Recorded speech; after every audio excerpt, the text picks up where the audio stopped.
Well, a balsam. It's the original balsam. In just 1 minute, it makes your hair strong, shiny, and easy to comb. Hey everyone, welcome back. This is part 3 of my series on 1970s fashion. And let me tell you, it's been a wild ride. If you thought the first 2 videos were packed with unforgettable trends, you haven't seen anything yet.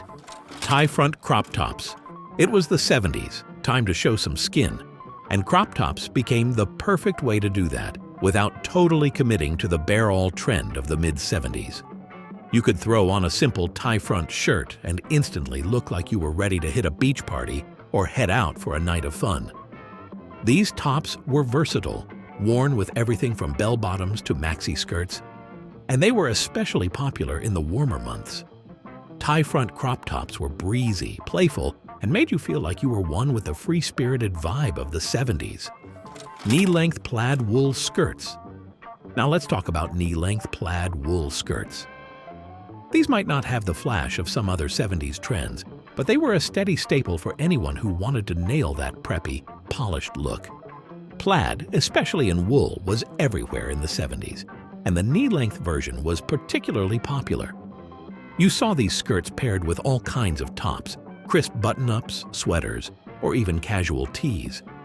The wool fabric gave them that cozy autumnal vibe, and the plaid pattern was timeless.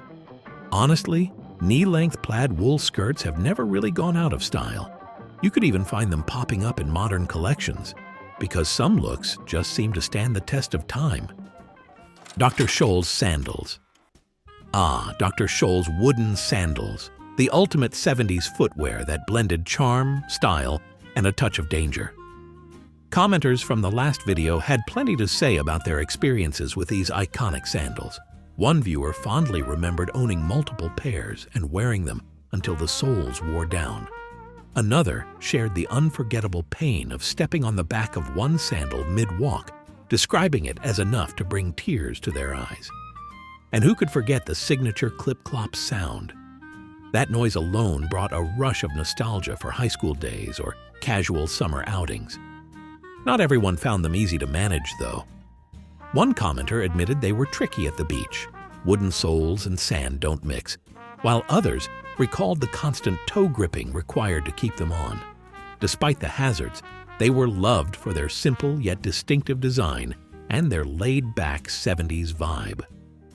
Love them or curse them, Dr. Scholes sandals were a fashion phenomenon that left a lasting impression. Converse Chuck Taylor Allstars. Let's talk sneakers. Converse Chuck Taylor Allstars were a huge deal in the 70s. Sure, they had been around for decades, but by the 70s, they had become the sneaker of choice for cool kids, athletes, and everyone in between. They were versatile, coming in a variety of colors, but it was that classic black or white canvas design that really became iconic. They were affordable, comfortable, and durable enough to wear everywhere. Whether you were skating down the sidewalk or just hanging out at school, Chuck Taylors were your go-to kicks. And the best part? They've never really gone out of style. Even today, they're still considered a classic. Maxi dirndl skirts. Now let's talk about maxi dirndl skirts. These were huge in the 1970s, especially for the boho crowd. Inspired by traditional alpine attire, dirndl skirts were full, flowing, and perfect for twirling.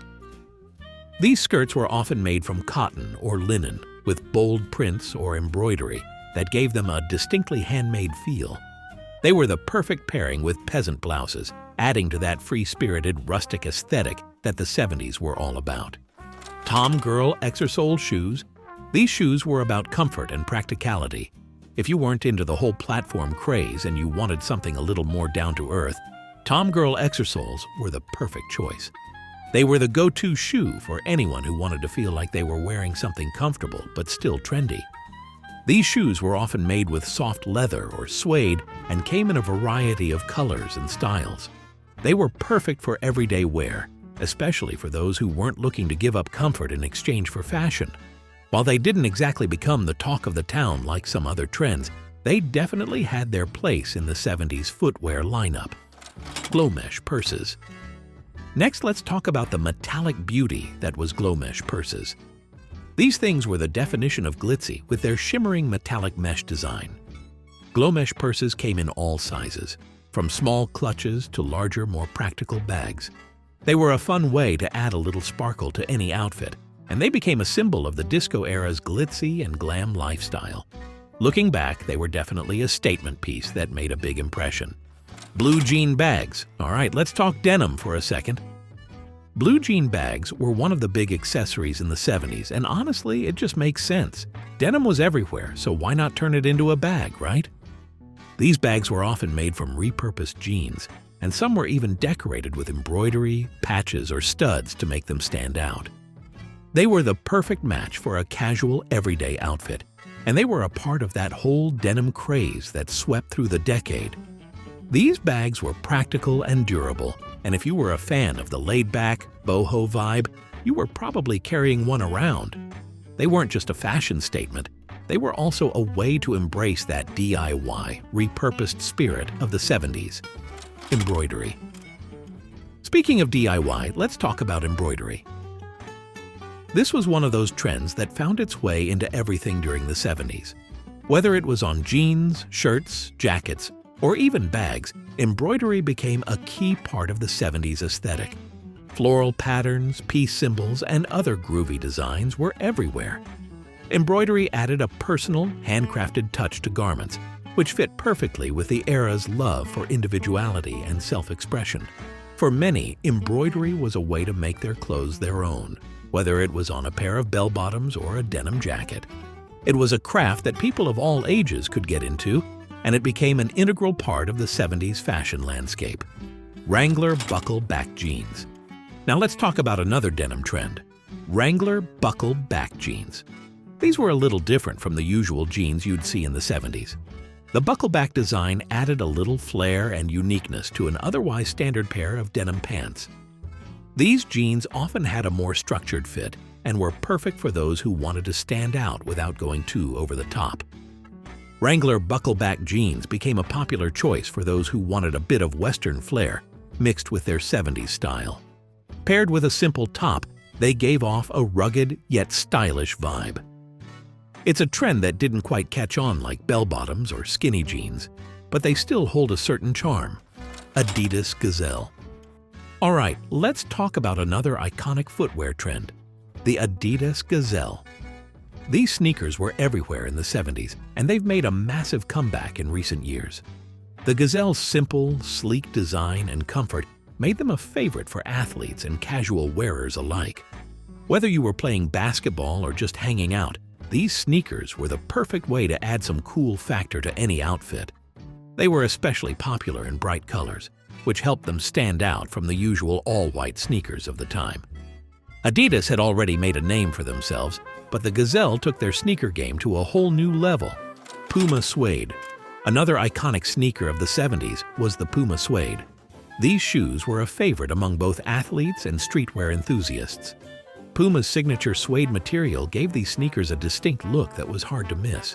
Whether you were rocking them on the court or just on the street, the Puma Suede was a must-have for anyone trying to look stylish while staying comfortable. Like the Adidas Gazelle, Puma Suede was a shoe that transcended trends and became a part of the cultural fabric of the 70s. They were cool, simple, and timeless, which is why they've remained popular even to this day. Keds and PF Flyers. Next, let's talk about two classic brands that had a huge following in the 70s, Keds and PF Flyers. These sneakers were a bit more on the casual side compared to the sportier models like Adidas and Puma, but that didn't stop them from being incredibly popular. Keds, with their simple canvas design, were perfect for everything from running errands to hanging out with friends. PF Flyers, on the other hand, were known for their slightly more sporty look and that iconic posture foundation technology that promised comfort and support. Both brands made sneakers that were stylish, affordable, and comfortable, which made them a favorite for people of all ages. I've got to say, I absolutely love reading all your comments. It's such a blast connecting with you all and hearing about your own 70s memories. It feels like I'm reliving those days all over again. And honestly, I'm enjoying it just as much now as I did back then. Keep the conversation going Your stories and insights really make this so much fun. Thanks for hanging out with me on this nostalgia trip, and I can't wait to dive into more iconic trends with you next time.